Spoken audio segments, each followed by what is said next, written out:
On n'aime vraiment pas ça, les prix au pied carré. Est-ce que j'ai vraiment besoin d'un sous-sol? Ça fait moins une belle maison. Écoute, ça fonctionne pas dans ton budget.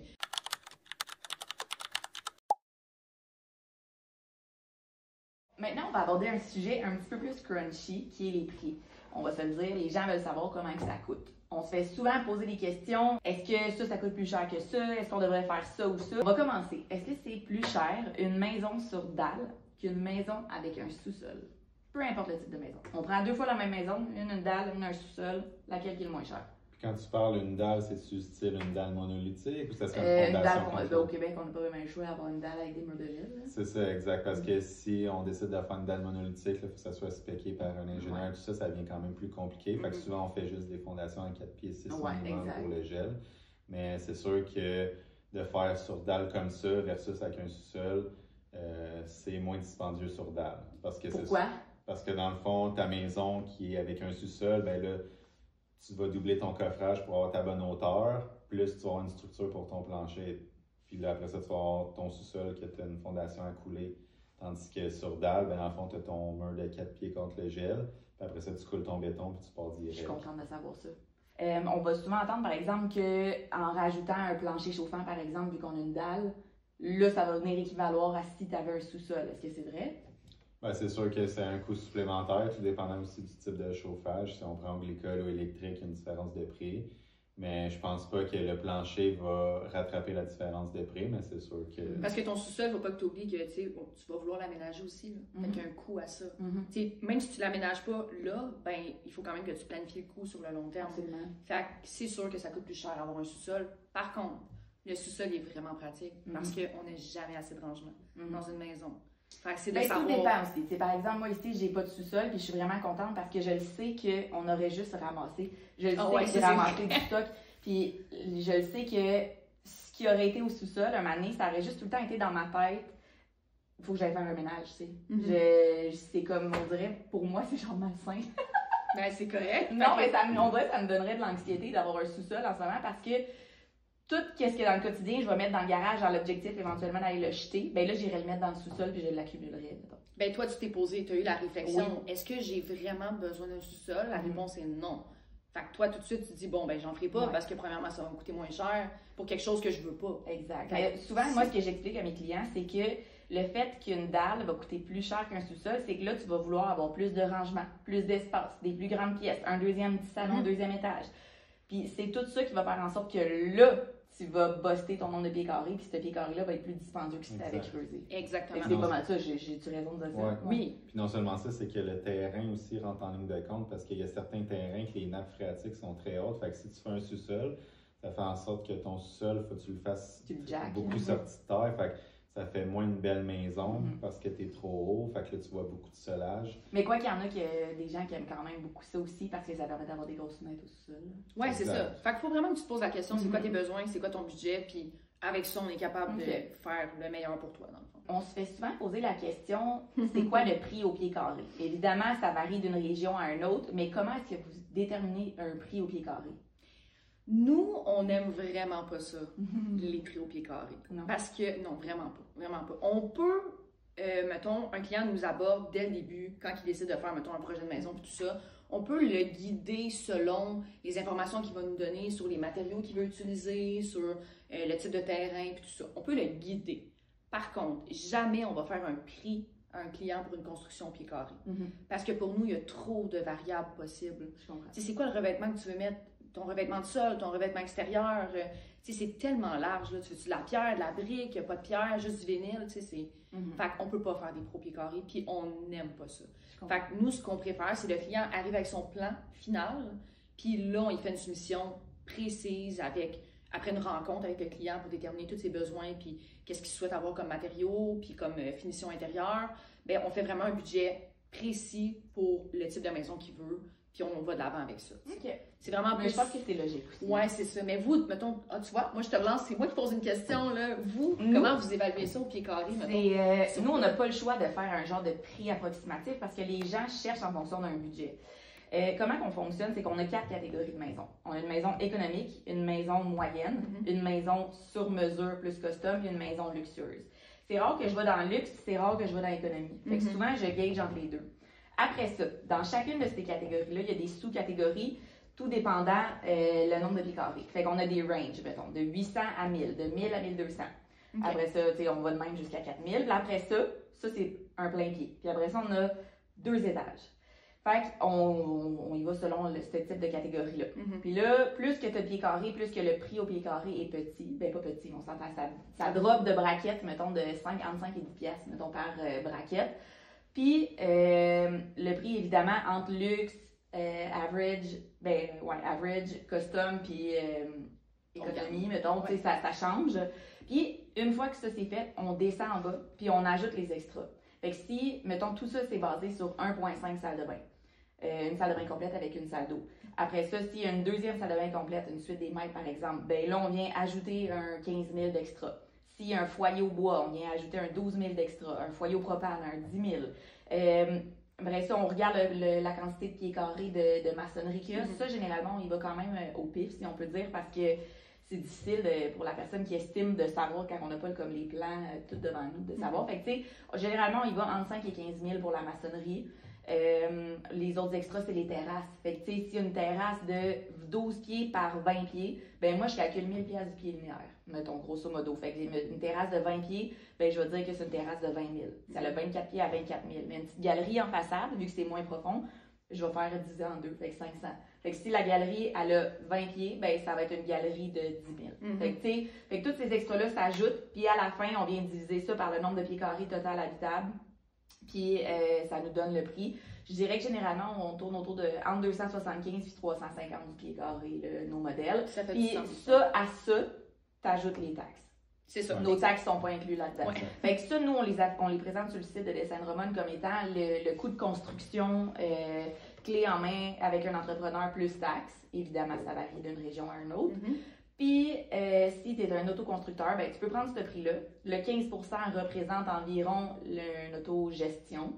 Si tu es un vrai autoconstructeur, là, que tu construis tes murs, tu montes le gyps, tu mets le gyps, tu peintures, tu fais tout, littéralement. Oui, exact. Ouais. Là, tu peux monter quasiment jusqu'à 40% d'économie. Fait que, ça varie vraiment selon entre 20 et 40 là, pour l'autoconstructeur qui peut venir diminuer par rapport au prix qu'on affiche. C'est toujours approximatif. Il y a les garages aussi. Si le garage rentre dans la maison, mettons si le garage est intégré à l'architecture ou si le garage est détaché. Si le garage est détaché, ça va être plus dispendieux parce qu'on s'étend plus de murs extérieurs, plus de toiture versus s'il est comme encastré dans la maison, que la maison est autour. Il y a de la structure qui va être plus dispendieuse parce qu'il va probablement avoir de l'acier ou whatever, mais tout dépend de ça aussi. Fait que le prix du pied carré du garage varie selon ces deux types-là. Ou si c'est un drive under. Puis sinon, il y a aussi des sous-sols, des dalles structurables. Ouais. Fait que, ça, on peut pas vraiment le calculer parce que c'est quand même assez difficile à gager. Vraiment, c'est du cas par cas. Mais ça fait quand même booster le prix d'une maison. Ben, tu vois, nous, c'est une des raisons pourquoi on n'aime pas ça non plus avancer avec un prix au pied carré. Parce que, dans chaque construction de maison, il y a un architecte ou un technologue en architecture. Fait que, nous, on préfère justement que le client fasse son plan avec son technologue ou son architecte, puis qui évalue justement le prix avec lui pour le budget de sa maison. Par la suite, nous, on fait une soumission plus précise une fois reçue. Ben, fait vous déterminez un petit peu plus le budget avec le client selon ce qu'il avait en tête, puis vous lui dites qu'est-ce qui est réaliste ou pas. Puis c'est sûr que nous, des fois, ça arrive aussi qu'on travaille en collaboration avec, que justement, on est inclus comme au travers le processus, fait qu'on peut des fois aider à évaluer dans le fond un petit peu les coûts, mettons d'un ajout, ajout de maçonnerie, ajout selon notre expérience à nous. On travaille des fois en collaboration, mais on laisse comme le prix au pied carré plus aux architectes, technologues en architecture, puis nous, on embarque dans quelque chose de plus. Mais moi, souvent aussi, ce que je vais dire aux clients, c'est que, je sais pas si vous en souvenez, là, dans le temps, on faisait faire les soumissions, puis le gars de structure pouvait pas garantir le prix de sa soumission plus que 7 jours. Exact. Ça, c'est une soumission parmi peut-être 75 soumissions. Là. Fait que là, moi, qui dessine ta maison, je dois te garantir un prix sur je sais pas combien d'années ou de mois. Je sais pas dans quelle région, oui, je sais la région, mais dans le sens, je peux pas, moi, je sais pas ça représente combien parce que moi, je suis au centre du Québec. Fait que pour 2 ans, je dois te garantir que ta maison va te coûter 450 000. Ouais. C'est impossible. Mais le gars de structure peut même pas te garantir pendant 7 jours le prix de ta soumission. Fait que, tu sais, c'est impossible. C'est pour ça que je dis tout le temps aux clients quand on est à l'étape préliminaire, allez rencontrer votre entrepreneur général. Regardez, ça fait dessus mon budget, mettons, j'ai à peu près 450 000 de budget avec cette maison-là, ça fait dessus. tu me dis, hey, non, c'est vraiment trop gros, ben on va réduire. C'est ça, mais ça, on le fait. On le fait souvent pour des clients. Là, puis on l'a vu aussi, le client arrivait avec un budget X avec ses plans, mais c'était pas réaliste. Non. Puis on préfère être vraiment, on le disait tantôt, la transparence pour nous, l'honnêteté, c'est vraiment primordial. Fait que moi, je préfère péter la bulle du client dès le début qu'il soit rendu au moment de bâtir, puis que je dise, écoute, ça fonctionne pas dans ton budget. T'es obligé de couper, c'est pas le fun. Ben, c'est ça. Fait que, on aime mieux travailler à l'endroit, comme tu dis. Moi, on dirait souvent ce que je vais suggérer, justement, par rapport à ça, c'est coupe dans tes habitudes de vie. Coupe pas nécessairement dans le pied carré. C'est pas en enlevant un pied que tu vas couper 20 000 dans ton budget. Non. C'est en enlevant ta salle de lavage au rez-de-chaussée puis en l'amenant au sous-sol que là, tu viens de réduire la taille, on a reconfiguré un petit peu, fait que ça a permis de diminuer. Tu veux pas comme te garder une micro salle de lavage juste parce que tu as voulu au rez-de-chaussée. Je parle de tout dépendant des types de besoins. Là. Exact. Fait que, ouais. Mais je pense ou que dans les garages, mettons. Exact. Mais je pense que c'est là l'important justement d'une belle communication entre tous les professionnels. Fait que c'est le fun aussi de faire affaire avec des professionnels qui sont habitués de travailler ensemble justement parce que il peut y avoir une belle synergie de dire tu m'appelles, tu me dis écoute, tu peux-tu me donner une idée d'un range de prix pour telle affaire? Fait que tu peux t'aider comme ça avec mon expérience, ton expérience ou peu importe. Fait que comme ça l'aide le client justement à avoir quelque chose de un prix plus réaliste pour son projet. Ça, c'est vraiment cool. Prochaine question. Oui! Est-ce que c'est plus dispendieux d'avoir un plein pied avec sous-sol ou une maison 2 étages, pas de sous-sol? En fait, elle, à 2 étages, pas de sous-sol, ça revient plus cher parce que, dans le fond, j'ai plus de structure, plus de revêtement. Tandis qu'elle, avec un sous-sol, ben, tu sais, dans le fond, mes fondations, j'ai pas vraiment de revêtement à mettre dessus. Oui, j'ai de la finition à l'intérieur, isoler mes murs et tout ça, mais il faut que je le fasse quand même à mon 2e étage. Puis souvent, les fenêtres au sous-sol vont être beaucoup plus petites, tandis qu'à l'étage, les gens vont préférer avoir plus de fenestration. Fait que c'est tous des coûts additionnels. Plus de fenêtres. Exactement. Ça va faire monter le prix, c'est sûr.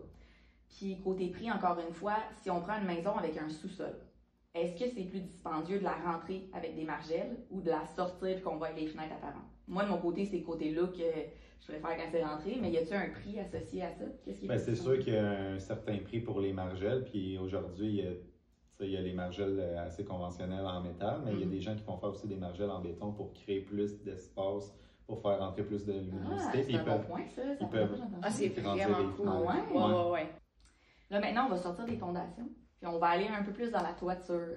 Moi, j'ai une question. Un cathédrale, est-ce que c'est vrai que c'est plus dispendieux à faire que de mettre, par exemple, un plafond à 9 pieds standard?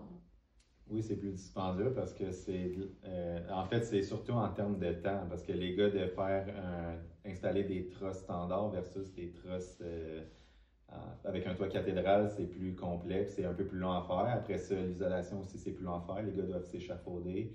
Après ça, même affaire pour le gyps, tout ça, tu sais, c'est plus de temps d'exécution. Fait que oui, il y a une différence de coût, justement, par rapport au temps. C'est considérable? C'est-tu comme exorbitant le montant qui est de plus? Ou on parle plus peut-être d'un 5-10 000? Ben, je pense... au pif, là. C'est ça. C'est pas ça qui va faire exploser le budget, mais c'est sûr que ça a un coût quand même qui va faire une différence dans le budget total. Ça peut faire exploser ton budget du sens, là, vu, mettons, que tu fais une cathédrale, ben là, c'est sûr que tu vas vouloir faire plus grand ta maison parce que tu perds, mettons, un espace. Fait que de ce côté-là, tu perds comme du pied carré habitable. Mais tout dépendant si c'est un plein pied ou un deux. Oui, c'est ça. Comme ici, mettons, je sais que c'était épouvantable là, de faire la cathédrale parce qu'il est dans le sens inverse du toit. Ouais. Les gars, ils ont voulu comme...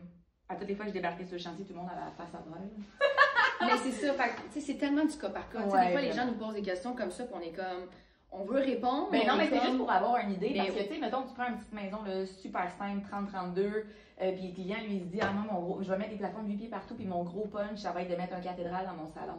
Ça vaut la peine. Ça vaut la peine, vraiment. Exact. Puis, tu sais, le fait qu'il ait mis du 8 puis qu'il se permet un cathédrale ou qu'il ait mis du 9 partout, pas de cathédrale, ça, je pense à ma dernière maison, tu sais, que. Mettons, en avant, il y a l'entrée, il y a le vestiaire. Après ça, à droite, il y avait salle de bain, chambre. Puis au centre, c'était l'air de vie. Mais tu sais, si on se dit, tout est à 8, puis juste le centre qui est en cathédrale, c'est sûr, ça permet de donner un effet wow. Absolument. Puis j'imagine que ça vient se balancer aussi côté prix.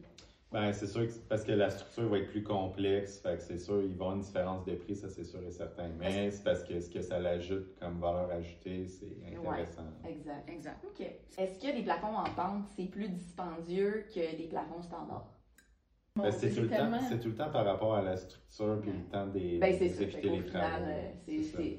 Moi, je pense que dans tous les cas, il faut que tu dises, plus que c'est complexe, plus qu'il y a du temps de main-d'œuvre. Fait que c'est sûr que plus que c'est plus cher. Parce que c'est sûr que complexe. Mais oui, moi aussi. C'est sûr que si on rentre dans une pièce qui est vraiment carrée, c'est rapide à faire. Exact. Les gars, tu sais, tout se garoche vite, ces murs. Fait que c'est beaucoup plus rapide que quand on a, mettons, des toits en pente, il y a bien des coupes, des retombées, tout ça. Fait que, tu sais, plus de coins. Vous promener en haut. Plus de coins de fer, tout ça, tu sais, c'est ça. Fait que ça finit que ça coûte plus cher. Fait que je pense que, tu sais, pour les clients qui se font bâtir une maison puis qui font des plans, je pense que la question, c'est toujours de se dire, si tu sors des normes, c'est sûr que ça va toujours coûter un peu plus cher. Mais tu vois, ça répond justement à ma prochaine question qui était, qu'est-ce qui fait booster un prix? Fait que, tu sais, c'est ça, c'est de sortir des sentiers battus, de dire, bon, ben, je fais une cathédrale, tu sais, tous des matériaux aussi. Tu sais, entre toi et moi, la différence entre un comptoir de stratifié ou un comptoir de quartz, granit, c'est énorme les différences de prix. Juste ça, là, dans une maison. Fait que, tu sais, tous les choix de matériaux que tu vas faire vont faire évoluer vraiment rapidement un prix, tu sais. Fait que ça, c'est vraiment la chose qui fait la plus grosse différence. Puis aussi sur la maison, tu sais, les gens veulent des boîtes, des décrochés. Ben justement, je pense que j'ai oublié de vous poser la question, mais les décrochés, est-ce que c'est vrai qu'un décroché fait en sorte qu'une maison est vraiment plus chère si on est venu sauver à peu près 200 pieds carrés? Ben c'est sûr parce que dans le fond, si on prend une maison standard qui est très carrée, ben les coupes sont simples, c'est tout droit, c'est facile, tandis que quand il y a des décrochés, ben là c'est plus complexe, il y a plus de coins, plus de temps de travail. Même juste un petit? Oui, ça fait une différence. Ben, mes clients, écoutez pas ça. Non, mais sauf que ça vaut l'investissement. Parce qu'une maison, tu sais, carrée, puis là, si tu viens mettre des décrochés, ça change le look de ta maison. Ben, moi, je prends, mettons, un rectangle, OK? Un check, là. Ouais. Puis ce check-là fait en sorte que ton salon, au lieu d'être 20 pieds de large, il tombe à 28, mettons, de large. Fait que tu viens de te rajouter direct là, mettons, 150 pieds carrés de maison. Ce 150 pieds carrés-là, à 350, je sais pas ma calculatrice, mais tu sais, donc on calcule à 350 pièces du pied carré.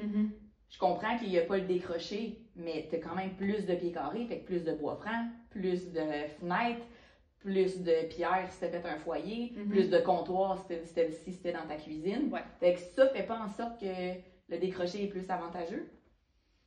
Ben, avantageux versus quoi? Ben, avantageux versus un carré. Ben, oui, mais ça va être plus cher quand même. Parce que tu as plus de pieds carrés. OK, c'est ça, c'est le pied carré qui va coûter plus cher que juste le simple décroché. Oui, c'est ça. Dans le fond, plus que tu vas acheter du pied carré dans ta maison, ben c'est ça. Tu sais, ça dépend. Tu sais, si tu as un 1000 pieds carrés, puis si tu as un 1300 pieds carrés, ben c'est sûr que ton 1300 va coûter plus cher. Parce que ça arrive, des fois, je vais faire un rectangle, puis on va faire un petit décroché sur le côté, puis le client va dire, ça va coûter moins cher si je le mets carré. Mais tu sais, au final, t'es venu le mettre carré, mais tu as pris un 40 pieds par 2 pieds, fait que tu viens de te rajouter 80 pieds carrés au rez-de-chaussée, 80 pieds carrés à l'étage, 80 pieds carrés au sous-sol. Ben, le petit décroché aurait été moins dispendieux. Ça dépend de qu'est-ce que tu veux pour ta maison. Fait que, tu sais, ton empreinte au sol va être moins grande, donc moins de pieds carrés égale moins de pieds carrés en plancher, moins de pieds carrés en gyps, en peinture. Fait que, tu déplaces ton coût. Fait que, si toi, ce que tu veux, c'est donner un beau look à ta maison, faire un décroché, ben, let's go, fais-le. Puis on garde en tête que le décroché aussi vient donner un peu de caractère, du volume à la maison, puis ça fait toute la différence. Exactement. Gardez ça en tête, s'il vous plaît. Bon, c'est cool, je suis contente de savoir ça parce que moi j'ai tendance à en mettre beaucoup, mais en même temps c'est ça qui fait toute la différence sur une maison, mais je comprends que des fois tu te dis, ok, regarde, ça va me coûter le même prix, mais je vais avoir 100 pieds carrés de plus. C'est vrai que des fois ça peut être une option à considérer si tu veux avoir plus d'espace, puis ça te dérange pas trop là.